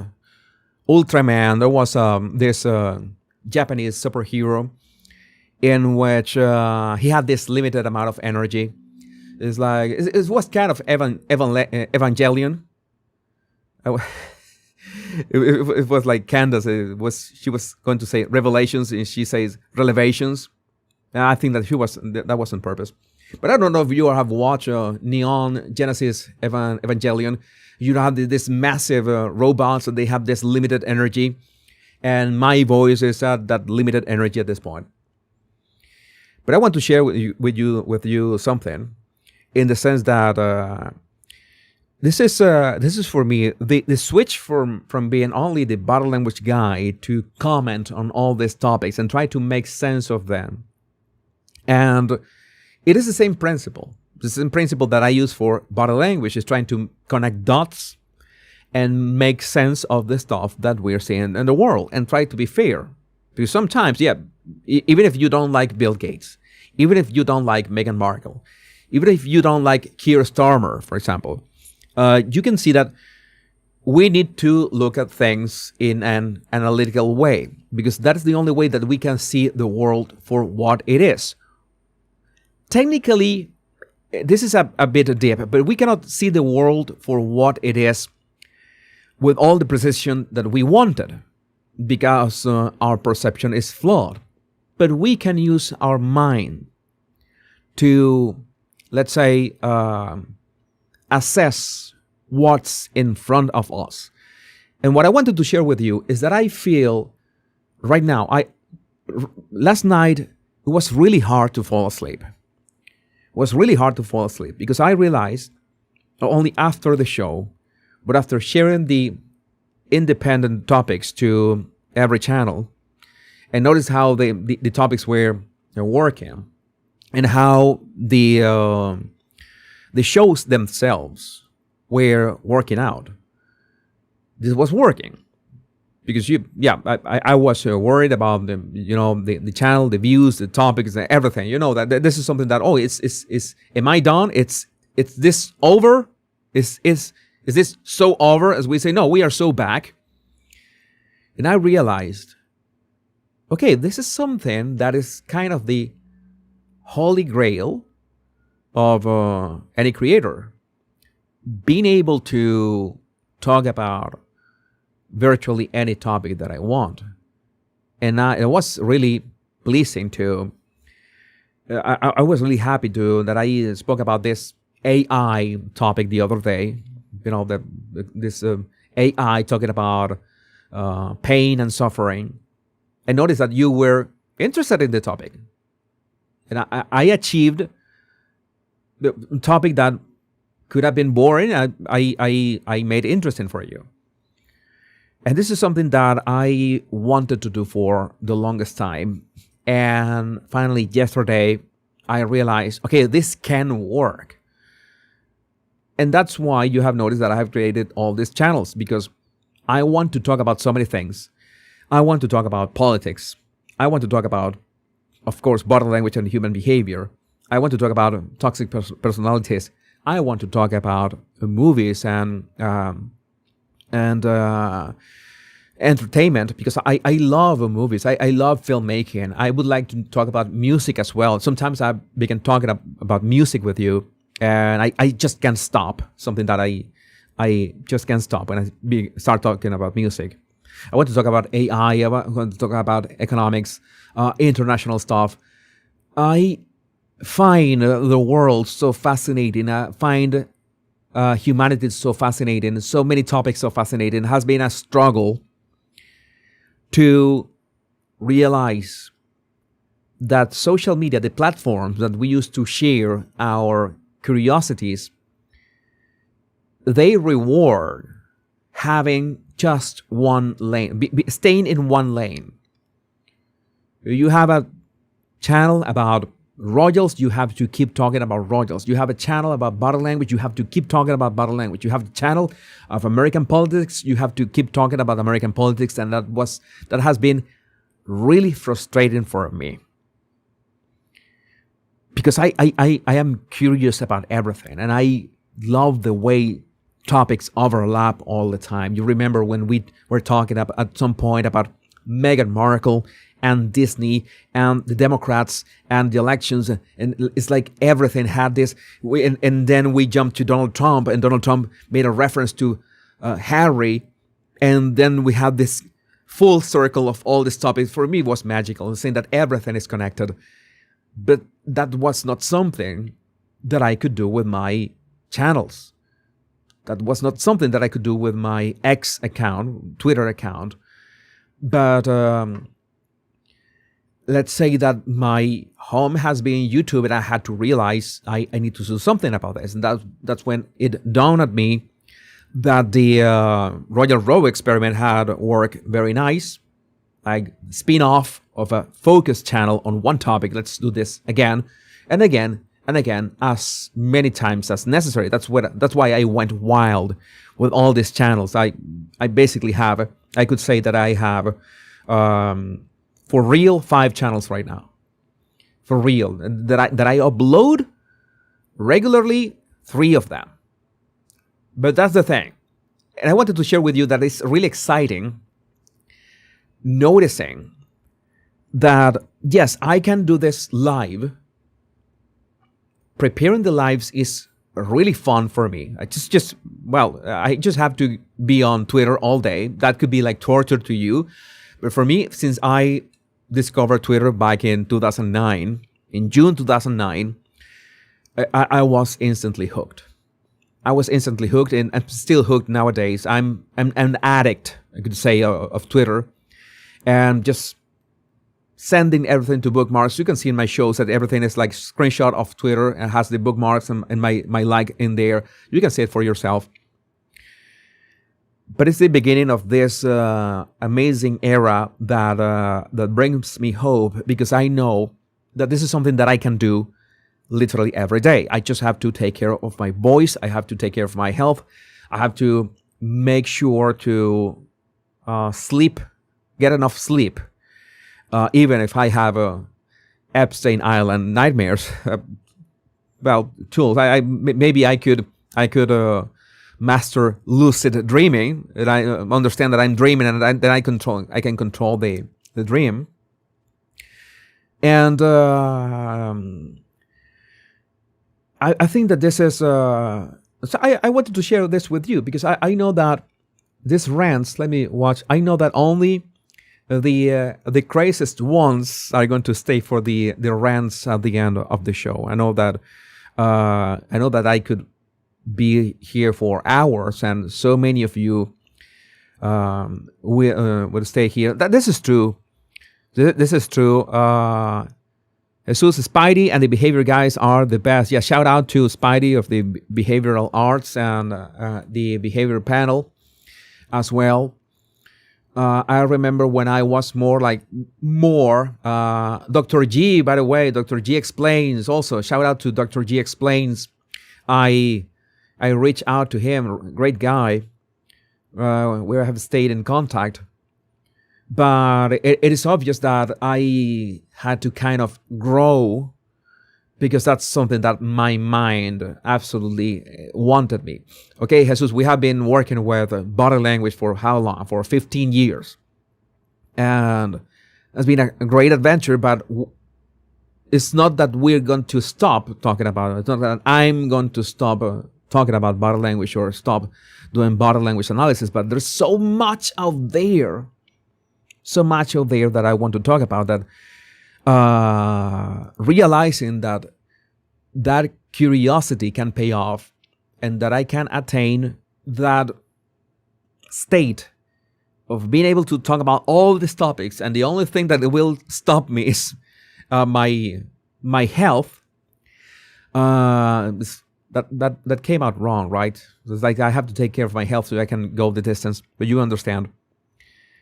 That is really exciting. And I have to thank you. There's so many of you who have been here, who have been there through all the mispronunciations of everything. That has been an amazing journey, and this year I feel it's going to be the best. I wanted to share this with you. Was a bit of a rant. My voice is telling, I'm tired, boss. I'm gonna tell. I have to say goodbye with a meme.